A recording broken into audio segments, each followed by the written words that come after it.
This is a podcast with wrestling. This is a podcast with wrestling. This is a podcast with wrestling. This is a podcast with wrestling. Welcome back, everybody, to the Podcast Book Wrestling Podcast. I am your host, Julian. You can call me Julian, Paper Penguin 17, Paper or Penguin, whichever you prefer. All of my socials at Paper Penguin 17. Thank you so much to all the Patreons that have subscribed and have been supporting the show. I know there's only one of you at this point, but I very much appreciate it, so thank you for being here.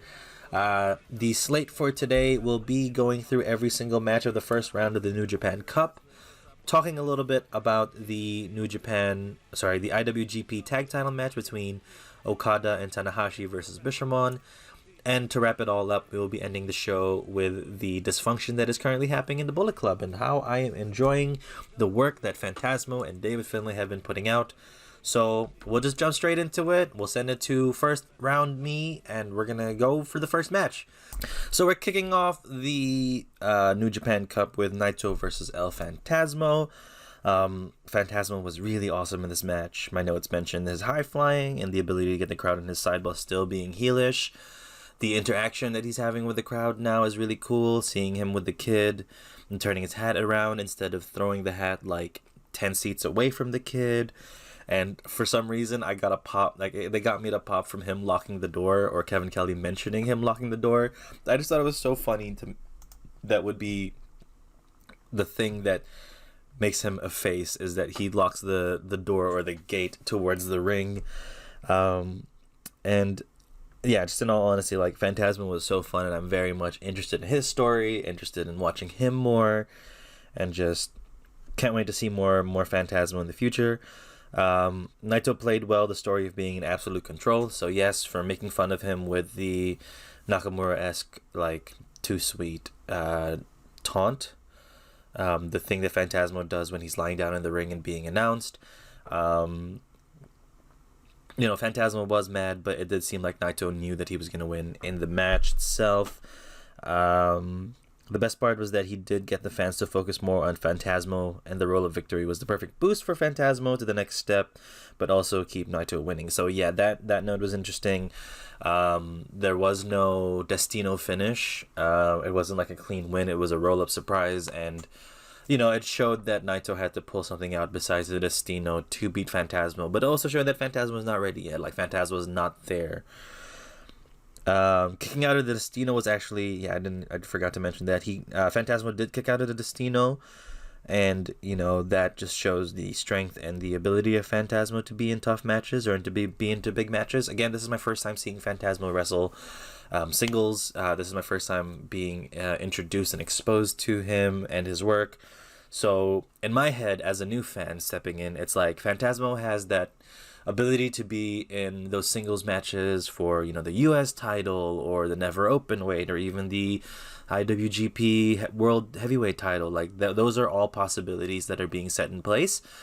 Let's just hope that he gets pushed into it later on, like through time.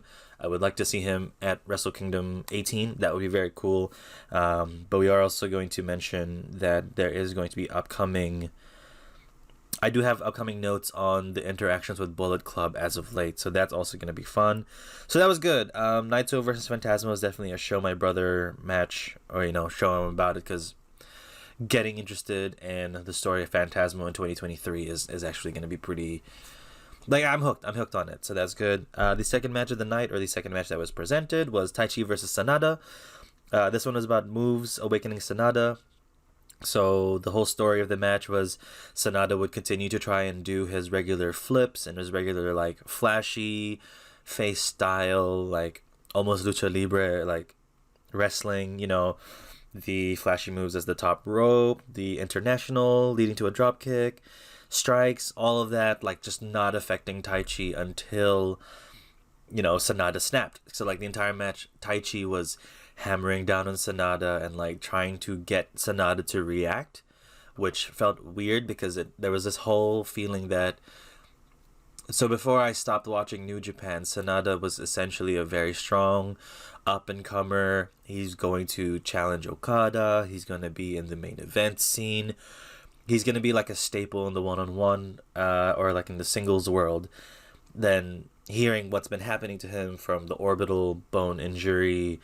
I think it was the orbital bone that Kevin Kelly kept mentioning, all the way to, his singles victory of 2023 being the second night of Wrestle Kingdom when they were facing Noah. Like, him not winning in a New Japan ring for a while was an interesting push, because it did show, Sanada was down and out, down in the dumps, but then with this match, Taichi was the one to bring him out. Taichi was the one to pull that serious form of Sanada back, to pull back Sanada back to his top standard form. Let's see what I said. Sanada was weak to Taichi's strikes until Sanada broke and became ruthless with the pile driver on the outside of the ring. So yes, the snap and then him going outside and showing more brutality was a really cool side to the story. And once that happened, the real match started, because Sanada looked to be alive. Taichi was being affected by his strikes. The back and forth to the skull end, making Taichi pass out to 2 moonsaults, increases the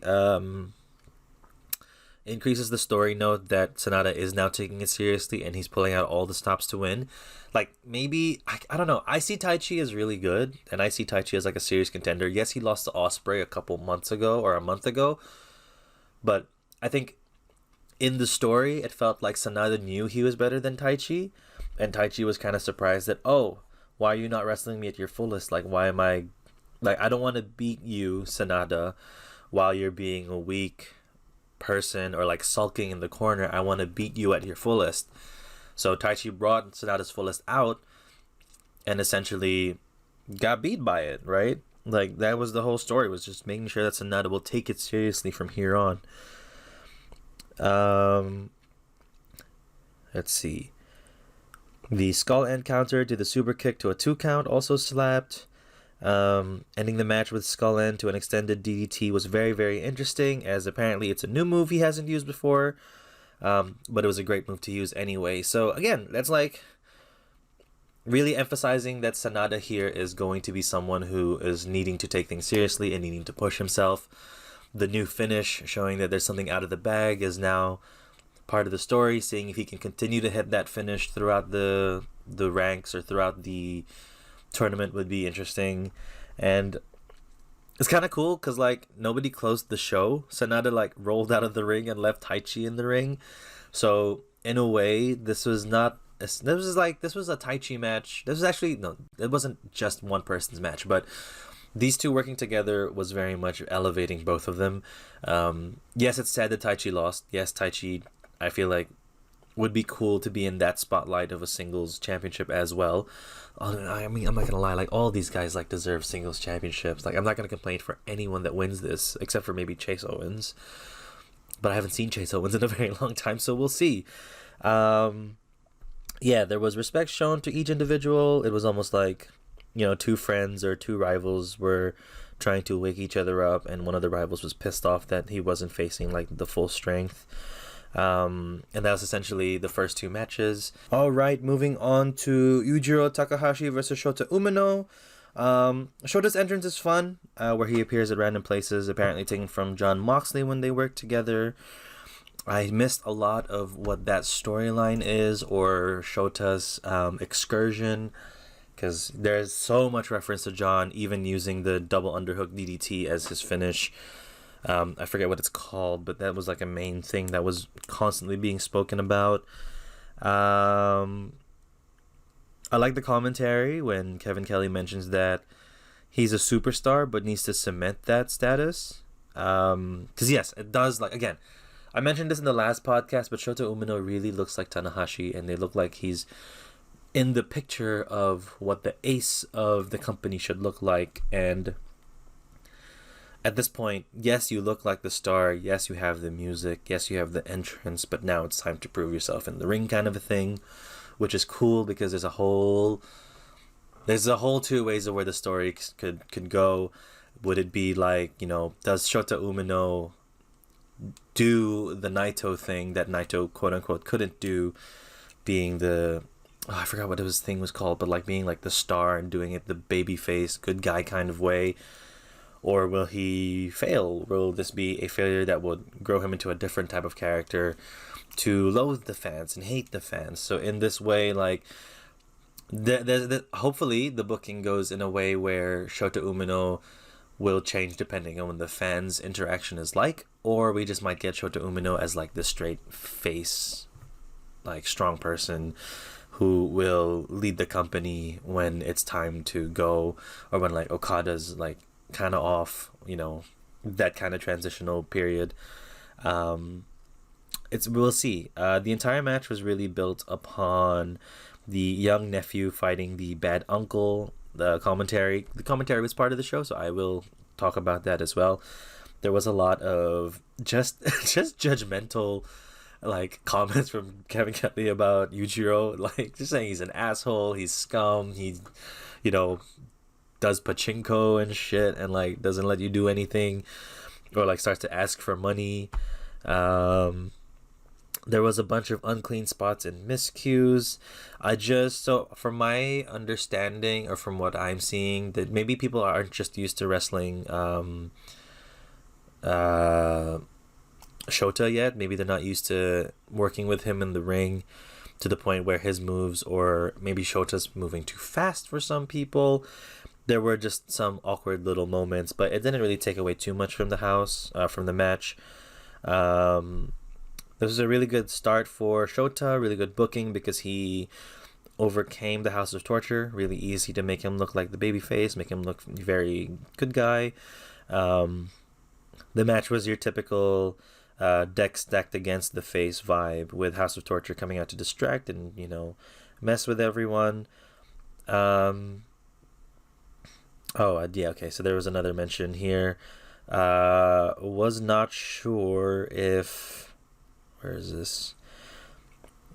Again, I'm not sure if people are not used to Shota, but there was a weird looking pop-up uppercut in the latter half of the match. The tornado DDT with Sho was also really good. So that was not also really good, but apart from the awkward pop-up uppercut, the DDT looked really good. So it looked really clean. And then the Death Rider finish was good. You know, your typical he's the face and ultimate good guy victory. The odd spots, okay, so in my notes it does say that the odd spots did mess me up a little bit, so maybe it was just working with Yujiro, maybe it was just a little awkward there, but he did have those instances when he had a match with Naito, so that's interesting to see. He'll probably clean it up. I don't think it's a big issue. There's just one or two things that are off, and maybe he's just getting used to things after Excursion, so we'll see. The match after that on that same night was David Finlay versus Tomohiro Ishii. That one was hard hitting. The big story of the match was Finlay debuting as part of the Bullet Club, accompanied by Gedo. Kevin Kelly sells the bigger size of Finlay and the eating of their own when it comes to the Bullet Club sending away their former leaders, or if leadership changes hands in the Bullet Club. At this point in time, we're still unsure who the Bullet Club leader is. But there is a lot of not even reference, but it's just very much implied that it's David Finlay because of the promo, number one, at Battle of the Valley, and Gedo being partnered with him. So, you know, kind of Gedo being partnered with Jay White, and Jay White being the leader, like that seemed to be the idea of like, here's your leader. Like Gato's like the guy that will attach to the strongest person in the room, right? Like back then, he attached himself to Okada and then switched over. I don't know if he switched over to Jay, but I know he switched over at some point and then, you know, wanted to stay with Jay because Jay was the strongest person in the room. So Gedo associating himself with Finlay may assume that Gedo thinks that Finlay is the strongest person in the room and in Bullet Club. They start off firing and just brawling. Ishii not standing down and Finlay just bringing the heat. Winning the strike battle against Ishii. So Finlay winning the strike battle against Ishii seemed so important to establish his new level and his new power and like his new brutality. I haven't seen any David Finlay until now, so it is very much a good idea to establish him to be very strong against Ishii and someone who isn't like, you know, he's gonna prove himself to be the leader that is brutal, that goes for the win and can defeat everyone. It's gonna be different from the type of, heel leader where they are, the chicken shit heel that runs away and tries to win by cheating. No, Finlay wins by brutality and wins by actually beating the person down and going against such a tough person as Ishii was a very good way to start this off. The stalling suplex by Ishii to Finlay was like awesome. And Finlay matching up the energy and popping it back. Gato was also coaching and giving pointers. That was very cool because it is like nice to see that they're still fresh, or like Finlay is only given this opportunity recently, so now he's still learning how to take advantage of it, and now that Gato's by his side, he can be more focused on winning and be more focused on getting things done. Finlay had a lifting reverse DDT into a stunner. That was really cool.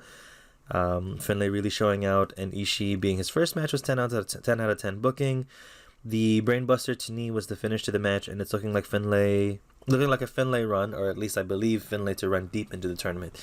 So at the time of those notes, it did feel like Finlay was going to go deep, but I'm going to look at the brackets now. Finlay is going to face the Great Khan, and then Finlay will potentially fight Shota Umino or Zack Sabre Jr. So in this instance, I feel like Finlay will beat Great Khan. That's going to be no question. And a rivalry between Shota and Finlay could start, or Finlay can fight Zack Sabre Jr. because it's Shota Umino versus Zack Sabre Jr. after Shota wins. And maybe that might be where Finlay will go with the TV title first instead of going for the big title, like instead of going for Okada first. So we'll see. That seems to be like the main thing between there. It could be a deep Finlay run, and he could actually make it to the quarters at this point, or sorry, the semis at this point. So we will see. Up next we have Yano versus Mark Davis. It was really funny at the beginning of the match how Mark just lets Yano take the pad away. Yano is fun. Watching him just sneak and cheat his way through the match is very funny. Yano trying to tie Mark Davis up and then ended up tying Fletcher into the barricade was also funny. Disappearing under the ring was a good bit that happened. Coming out from underneath the ring with the mask over his head, or the bag over his head, to beat the 20 count was good. What else do I have? The exposed buckle on the tape was fun. And it honestly gives Yano a believable shot at winning and progressing. So yeah, this was a typical Yano match, goofy shenanigans just constantly happened, and then Mark Davis being frustrated and trying to beat him and trying to push until Yano was essentially broken. The missed low blow to the elbow to the head was really funny. So like Yano tried to hit a low blow falling down, but it was blocked, and then he got wrecked. There's a lot of Kevin Kelly talking about Marty Asami and not controlling the match or the participants. Another Eddie moment to the blocked low blow, then to the tornado torture rack. Pretty simple match, pretty simple finish. It did look Mark Davis really strong, but it also let Yano be entertaining and pushing things through. First time seeing Mark Davis wrestle singles. I've seen him in the tag matches. I do want to see a Aussie Open match, and it looks like it is building through where Aussie Open will challenge Goto and Yoshihashi. I keep forgetting Bishamon. They'll be facing Bishamon at some point. So that'll be a banger of a match that I do want to see. I know it's happened before, but I want to see what it is like now for the title. Moving on, we have Ren Narita versus Evil. This was kind of an okay match. I'm not gonna lie. Whenever it's a House of Torture match, I understand that it's going to be a lot of interference and a lot of nothing. The build to this, we could see when they won the Never Openweight 6-man tag title. Ren was straight. Oh yeah, so it did start with the 6-man title match. And now that they're champions. But Ren took off his shirt, took off the belt, and went straight into the ring to fight Evil. Evil looked great in his gear, and continuously is just selling the knee at the beginning of the match, and then it went to cheating and Red Shoes actually being part of the match. I think it was cool. I think with House of Torture, the referee is very much a character or an important piece of the storytelling, because how would the House of Torture, mess around and cheat and interfere while the referee is like looking away. You know, with all the cheating going on, you have to know, or like you have to somehow reference the referee, or like show that the referee is either paying attention or not paying attention or just being part of the story. So seeing Red Shoes turn away, or like continue to turn away even after Evil pinned Ren Narita, was trying to cover Ren, was really fun. And yeah, you know, Red Shoes is always fun whenever he's involved in the match, not just refereeing, but actually being part of the story. It was good. It did take away from Ren. Yeah, it didn't feel much like a Ren Narita match. Like, it doesn't feel like he was... This match didn't make him look any better or any worse by winning or losing. It just kind of made me forget about him. You know, kicking out of the Magic Killer was cool, but again, what else are you supposed to do? Or what else can you do when you're facing the House of Torture? Yeah, there's nothing. It's kind of weird that they put these two matches in the same night, because there was just a lot of antics and a lot of shenanigans, right? A lot of things that got into the way of the wrestling, and a lot of things that got into the way of what you kind of expect from a New Japan show, or at least what I used to expect from a New Japan show. But now, knowing these characters and knowing these wrestlers, whenever House of Torture is out, you know it's just going to be shenanigans the whole time. But it was okay. Jeff Cobb versus Evil coming up next, or that next in the bracket, would be fun. I think that's going to be a really hard-hitting match, especially with Jeff Cobb. And yeah, I think, was it Chase Owens that was on commentary for this? Because I don't remember. I just know it was, like, commentary just wasn't that interesting during the show, or at least during these two matches, so I don't fully understand what happened there, but it was fine. Evil and Ren were fine, and I guess we're gonna move on to the next one. Okay, so this next match has a lot of notes, so I will just go through it here. It was Yoshihashi versus Kyle Fletcher. Jeff Cobb on commentary, and he seemed like a good energy compared to Chase. He was really fun. There's a lot of notes here saying that Jeff Cobb was actually so entertaining on commentary, but it also was like, he played like the heel, obviously, because he was cheering for Kyle Fletcher the entire match, but it didn't feel like it got in the way. Maybe the foil of Kevin Kelly, or Kevin Kelly finally having a foil to kind of bounce back off of, to cheer for Yoshihashi while he cheers for Kyle Fletcher, felt good. But either way, their back and forth was really nice, and I would like him more on commentary in the future. That'd be really cool. Let's see. Kyle rocked Yoshihashi with a chop, goddamn. At the beginning of the match, yeah, I think it was Yoshihashi in the ropes, and Kyle just threw like such a huge chop at him. Like, it felt like a mid-match or like an end-of-match chop to knock someone out. So it was kind of crazy, but really cool. New Japan barricades are so worrying. They just look like they're so flimsy, and like, it's kind of weird how they don't take care of the commentary team. Like, they just expect the commentary team to get their shit broken or that damaged. So that was really like, it's really tough for me to see, because I know how like expensive some of this equipment can be, or at least I can assume some of this can be really expensive, but maybe they make enough money where they can just easily replace it. They have a really good back and forth.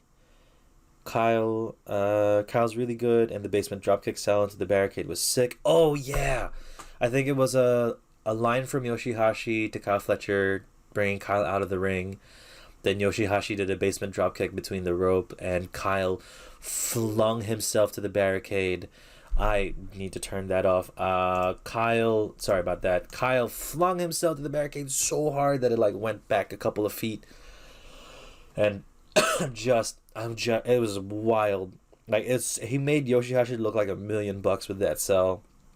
God, there's also a thing like, this entire match was just me being so surprised at Kyle's athletic ability, his ability to sell, and like Yoshihashi. Like, I'm slowly gaining more favor with Yoshihashi, because Yoshi really, like, they both work together so well to make each other look so good that I can't wait to see them in the tag team match. Like, I know it's going to be awesome. I know it's going to be cool, and just watching like just that idea would be sick. What else did I say? So yeah, Enzigiri to the top buckle. He did like just a flying Enzigiri while Yoshihashi was at the top buckle, and it just looked so effort. Like he literally looked like he was flying. And like I kind of understand why they called him the Aussie Arrow. Like dude literally is like just an arrow straight, like shot straight to the sky to his opponent. The match finished with a jumping tombstone to win, and for me, it was very much a Kyle Fletcher showcase match with Yoshihashi proving or being a battle to Kyle, right? In the idea that or at least what I think would have happened was that, Yoshihashi has that experience in New Japan where he can fight singles matches, and yes, he's lost to Okada, and yes, he hasn't like matched Okada, which is what they keep referencing to. But Yoshihashi being the experienced man, being the man that should win in this show, shows that like the elevation of Kyle Fletcher was very much like an important aspect to the match. It does set up Kyle Fletcher versus Goto, so this could mean that Kyle may beat Goto. I'm gonna expect Mark Davis to play a role in this match, just to set up that tag title match. Because if Kyle has 2 wins over Yoshihashi and Goto, then they definitely have a shot at the title.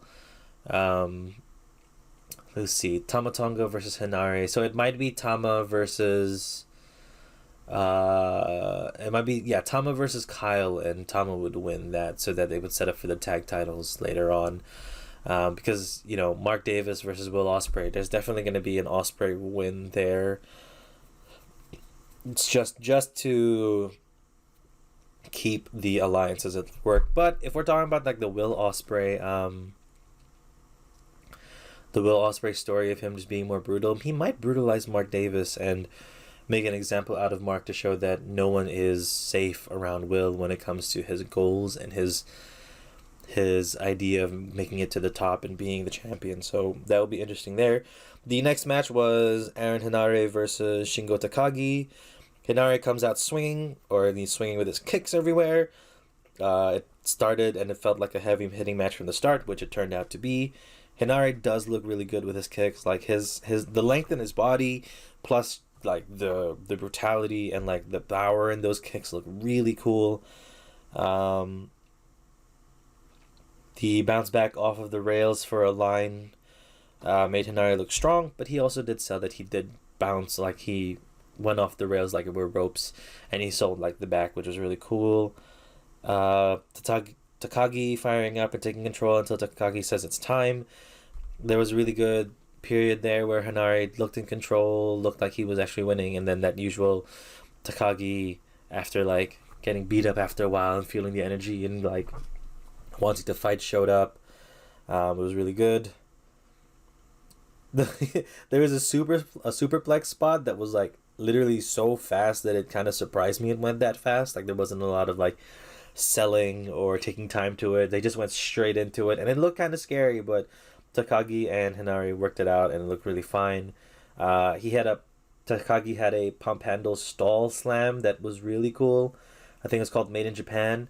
That was sick when it happened. And Hinare won after Hinare with the Streets of Rage after a headbutt. So that was a really good headbutt at the end, and then just going straight into the Streets of Rage for the 1-2-3. There wasn't a lot of story in the match, but the story was essentially United Empire and all of them making it through to the next round, essentially. Being elevated as an entire stable, and at the end of the match, Hinare spoke Japanese to the crowd, and then Great Khan stepped in to finish off the promo. So it was cool. If you get to watch the end of the match, you should see Jeff Cobb mistakenly put up his Shaka Bra merch when he was supposed to do the United Empire look, like the hand gesture, what do you call it, the symbol. So that was really funny, and it just made me more over for Jeff Cobb. I cannot wait to see him wrestle. I cannot wait to see more of him in the future. But in reference to the Aaron Hinari Shingo Takagi match, it showed that yes, Aaron is now climbing up those ranks, and the decision to put him in United Empire was a great decision from Ospreay, and it honestly emphasizes Ospreay's number one ability to see talent in terms of kayfabe and in the story of like trying to build this team, but also Hinari is starting to prove himself and be an actual threat. They didn't mention he beat Tanahashi at some point. I don't know where that was, but at least for 2023 and what I've seen, because I missed that, so I don't really know. Him beating Shingo, and him also talking at the end where for 5 years apparently Shingo had his number and now he finally beat him, does give me a lot of like, not a hope, I wouldn't say hope, but a lot of, I guess hope. There's a lot of hope that he's going to be in more singles competition, or at least be more of a threat once he is booked in some place. Because I honestly thought when I saw this, I thought Shingo would win. I thought Shingo was going to win, and that him and Tama would face off, and then it would be either Yoshihashi or Goto there. But looking at the bracket, it is looking like, so Kyle beats Goto. My idea is that it's probably going to be Tama Tonga versus Kyle, and that's how Kyle gets eliminated. But if it's Aaron Hinari versus Kyle, and then Great Khan versus, oh wait, no, Great Khan's not facing anyone. Yeah, if it ends up becoming Kyle versus Hinari in like the quarters, that would be a really interesting match to see. Just the United Empire go at it at each other, and on the other end, if Jeff Cobb beats Evil in the second round, then seeing Ospreay versus Jeff Cobb after fighting Mark Davis, and maybe, Ospreay beats Jeff Cobb shows, will add more to the Ospreay being hyper-focused on winning and being hyper-focused on dominating, even though it is against his people. That would be interesting to see, but I don't think that's what's going to happen.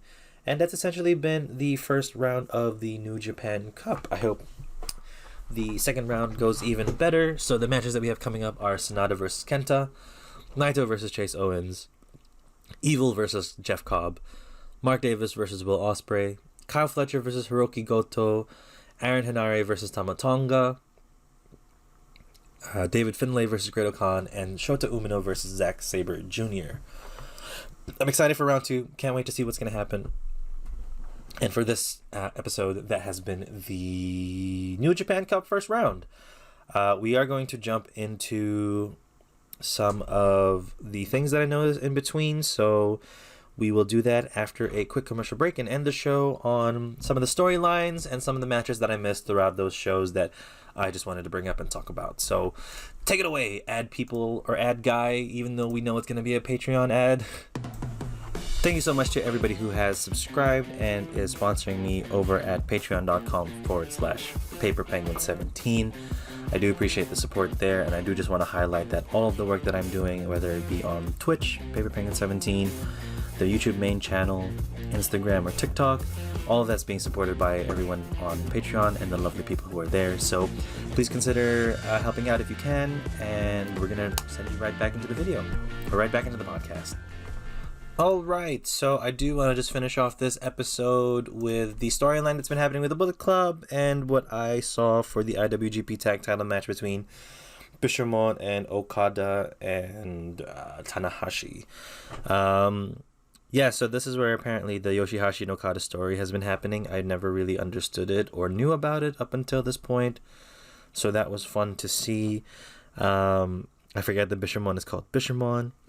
I don't think Okada can ever be a heel. He's just way too loved. He's very over with the fans to the point where whatever shady things he does, it's like not gonna be booed, at least for now. It was a fun match, but not a lot else to say so far. So this was like midway through the match. Goto hit a spinning heel kick to Okada in the corner, which looked dope. The elbow to the high fly flow countered by Yoshihashi was sick. So I think it was Okada hitting Yoshihashi with the elbow, Okada rolling out of the ring, and then Tanahashi going for the high five flow but countering it with knees. That was cool. Yoshihashi almost won with a roll up. Like this match was just a lot of like close finishes, near falls, and a lot of big moves, which is really fun for me to watch. The full Nelson powerbomb combo counter was good. So Goto being held up by Okada, and then they ended up doing the counter. It felt real that a roll up would have been the win. Like just watching Yoshihashi with the roll up, and then I think Tanahashi had a roll up as well. Seeing that made me in the back of my head think, oh, they might be setting up for just more stuff while the New Japan Cup is happening. And, you know, a roll-up win is an easy enough win for them to kind of push through without any problems and still show that they're still ready and willing to fight each other. And the Bishamon ended up winning with a powerbomb turned into I think it was a pop-up powerbomb turned into a double neck breaker, where he was holding him in a powerbomb position, swung him around, and then they both hit a neck breaker on Tanahashi and ended Tanahashi with a 1-2-3. So that was really fun to see. Not really fun to see Tanahashi lose, but fun to see Bishamon win and them essentially putting up a really, really fun show, a really fun match. And here's where I really want to jump into it was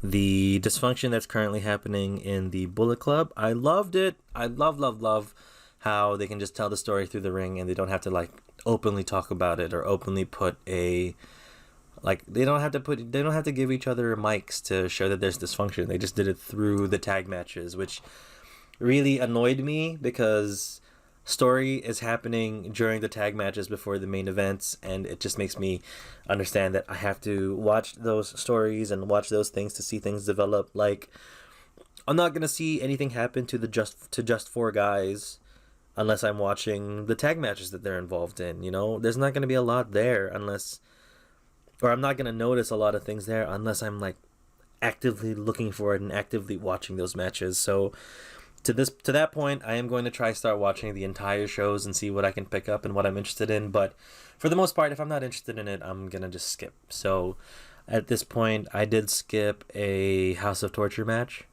because it just seemed like the same match over and over again. But maybe there's something different that I'm missing, so we'll see. So it was the 8-man tag. Phantasmo didn't put up the 2-sweet, and they were attacked before the 2-sweet could have happened. Phantasmo shows that he's really not happy with David Finlay being the leader. Phantasmo does not tag in David. Instead, he chooses to tag Chase. So, you know, tagging people that you're familiar with and people that you're used to. The match with Naito did feel like Phantasmo was up next to be the leader of the Bullet Club or like be the main person of the Bullet Club up until Finlay showed up with the Bullet Club gear and the Rebel Club sign, I guess, in the back of his stuff. David Finlay was solidified as brutal. You know, takes away everything from the person, and intention continued to build up and formed with Finlay and Phantasmo, or the way Finlay and Phantasmo were acting. It seemed like everyone else in the club is fine, like Kenta with the title, Chase Owens.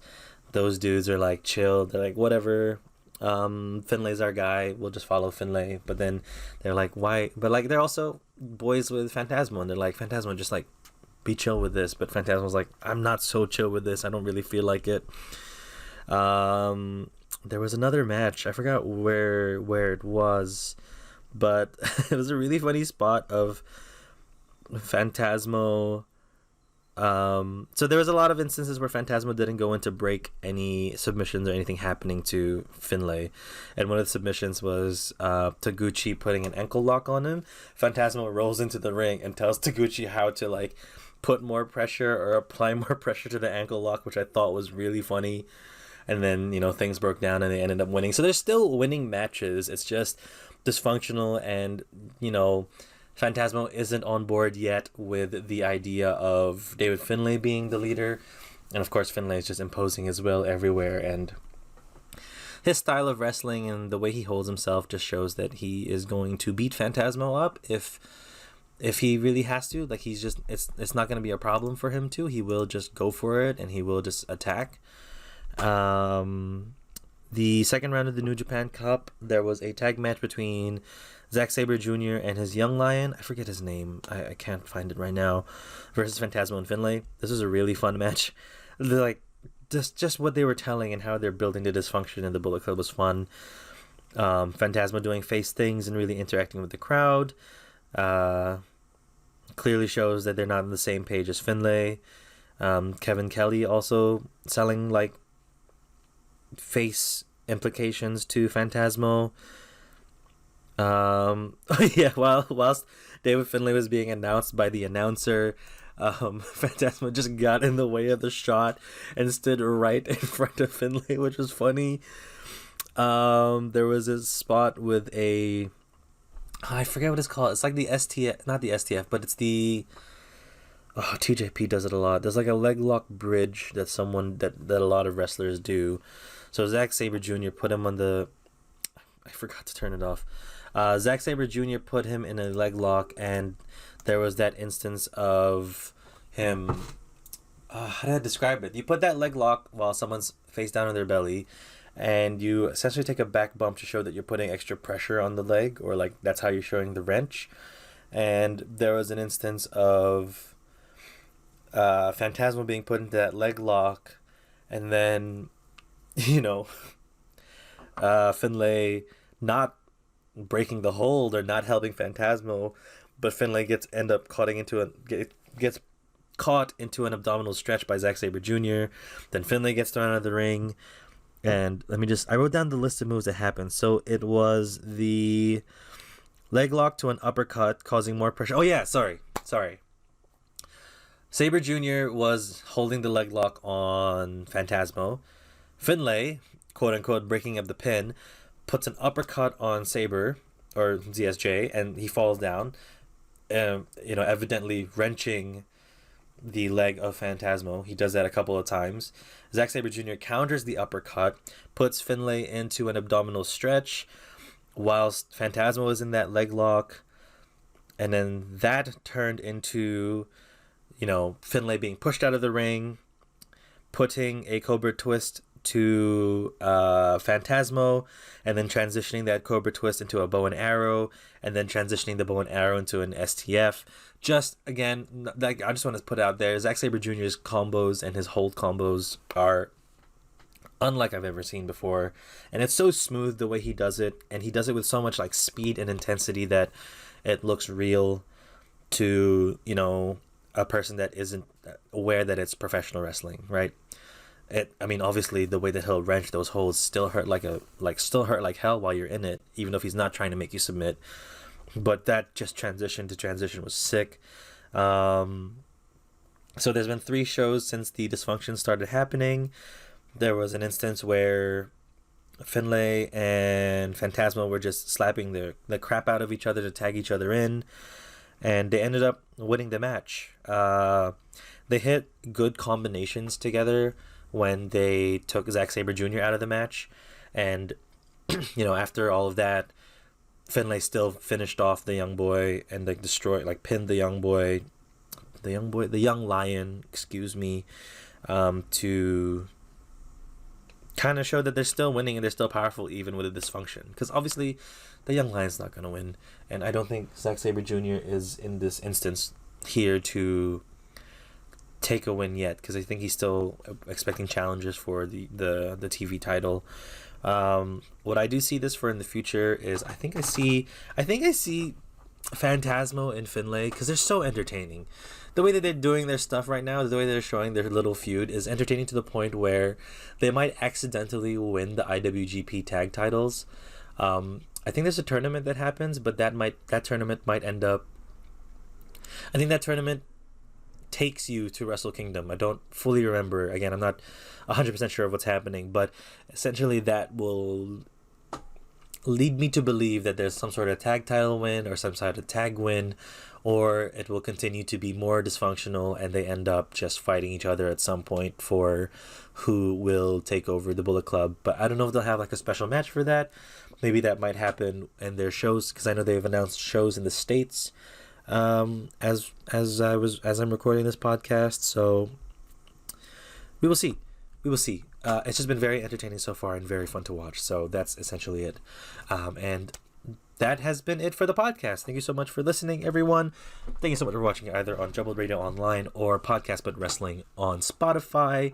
Catch me on my socials, Paper Penguin 17 or at Paper Penguin 17 on YouTube for the main channel stuff. On Instagram, on TikTok.